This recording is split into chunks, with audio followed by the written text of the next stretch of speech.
Coming up on Mountain News this morning, we hear more about what the latest round of federal disaster relief means for our region. And a speech pathologist for an Eastern Kentucky school system discusses the rewards and struggles that come with her position. Dedicated to Eastern and Southern Kentucky, this is WYMT Mountain News this morning. Good morning, I'm Chas Gayhart. It is 6:01 on Thursday, May 4th. Let's go over and check in with Brandon. And you have pretty good news. Yeah. The temperatures are going up at least. Yeah, well, not this morning. They're going to struggle to get up there this morning, but again, in the next few days. Yes, so. next few days for sure. The wind will be gone for the next few days, for the most part anyway. And we're going to see sunshine today. Get outside and enjoy it. I cannot stress that enough. We've got a beautiful scene this morning on top of Buffalo Mountain there. Look at that fog in the valley. 36 up there on the ridges this morning. So again, be careful with some of that patchy frost, patchy fog. So just kind of keep that in mind as we go through time. Temperatures freezing across southwest Virginia, Grundy, Clintwood, Wise, and Jonesville. And then we only have just a couple of spots still hanging into those 40s. Pikeville and Monticello at 41, Jackson's at 40. So again, check on your plants this morning. We didn't have a frost advisory, did not expect temperatures to get this low. So just make sure everything is okay. A little extra on your coffee meter this morning as you head out the door because it is a chilly, chilly start to the day. We are going to head up though pretty quickly. By lunchtime, we should be right around 60, upper 60s later today. It's going to be a nice day. A few more clouds added in later, but the rain chances hold off for a little while longer. Chas? Thanks, Brandon. Well, the application window is open for the U.S. Department of Housing and Urban Development's Disaster Recovery Program related to weather disasters in 2021. This means organizations and local government entities impacted by the floods in Breathitt County and the tornado outbreak in western Kentucky are now able to apply for help. WYMT's Olivia Calfee talked with the mayor of Jackson, Laura Thomas, to learn what this funding means for the future. The Kentucky Department for Local Government recently announced that the state is receiving $123 million in federal funding to aid 2021 disasters. City of Jackson Mayor Laura Thomas explains more on what this means for the community.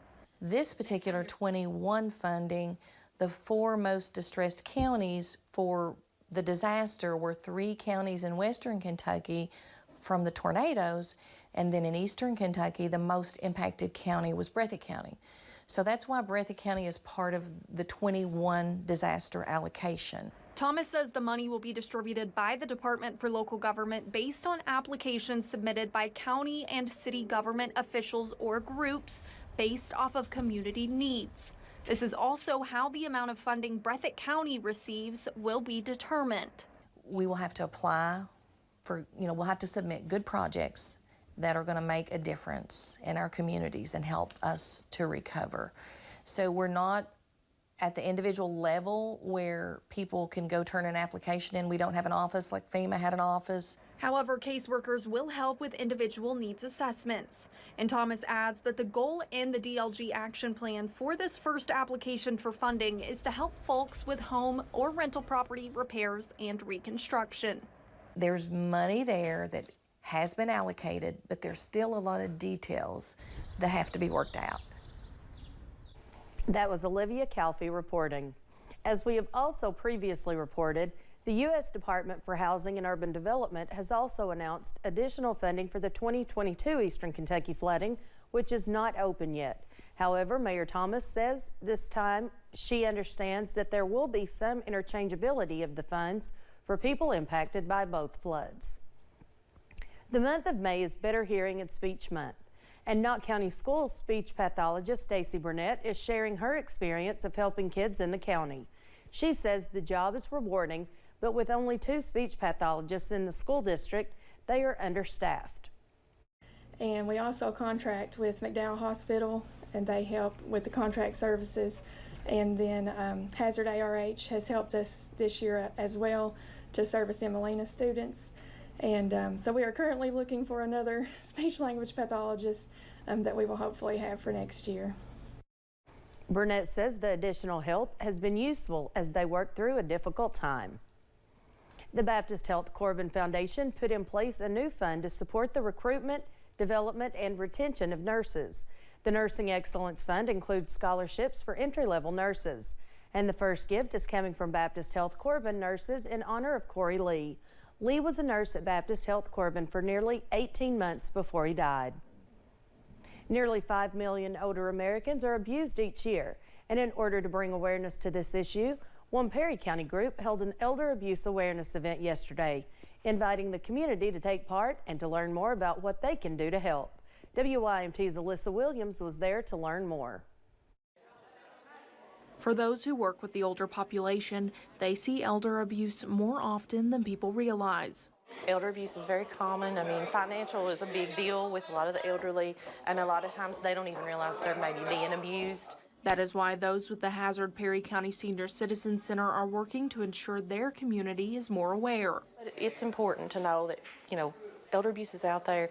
It's not just physical, it can be financial, it can be self-neglect, but it's important for people to make reports and get the word out there and not to give up. On Wednesday, the center held a balloon release and invited agriculture students from Perry Central High School to plant items in the center's garden beds. Getting the kids educated early on how to respect their elders, how to treat them, and so they know that there's potential abuse that goes on and that they should celebrate the older population. City and county leaders also attended the event to sign a proclamation declaring the community's dedication to elder abuse awareness. The seniors love anything like this. They love to talk to the people of the county, the officials and stuff. They like to tell them their needs, their wants. They like to be listened to.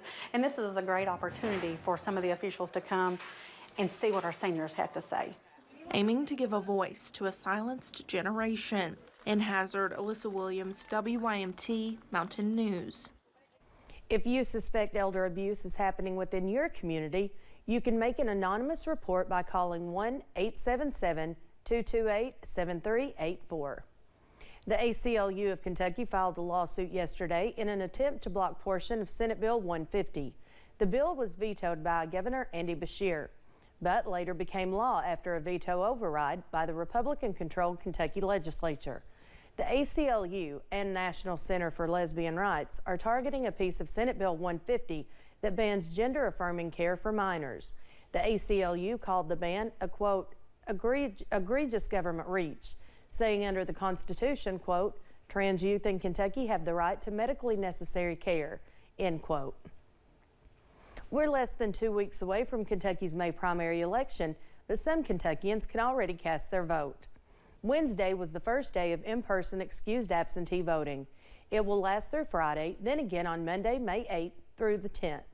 In person, no excused absentee voting will take place May 11th through May 13th, with in-person voting day, Election Day on Tuesday, May 16th. You do need a valid photo ID to vote. Secretary of State Michael Adams believes voter turnout is going to be around 15% for the primary. The last primary that featured a governor's race in May 2019 had a turnout of 19.4%. To find more information on polling locations, go to vote.ky.gov. Gray television stations and Transylvania University continue to plan the Kentucky debate for next Monday evening.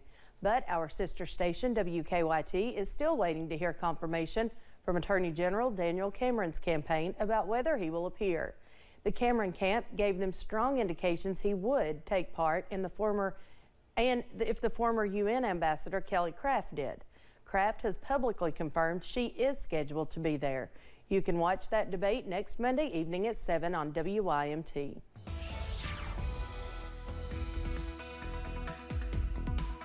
Coming up on 610, we are tracking some patchy fog out there this morning in some areas. Take the visibility numbers, and again, we've seen it here in Hazard this morning. It's actually getting a little bit worse, and we're seeing it over in Logan, in Harlan, Jonesville, Moorhead, Ashland. Anything less than 5 miles on this map is dense fog, so continue to be careful. Freezing right at it across southwest Virginia, from Grundy to Jonesville. Everybody's at 32.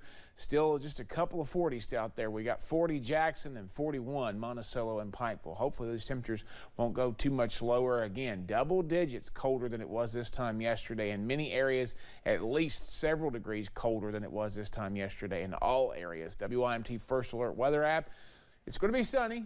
Temperatures are going to go up pretty quickly once the sun comes up. I think we top out in the upper 60s to right around 70 today as we see a few more clouds added in later this afternoon. Chas? Thanks, Brandon. And thank you for joining Mountain News this morning. More news is on the way. Coming up, authorities in Georgia worked for several hours to capture the man responsible for a deadly mass shooting. Stay with us, that's next.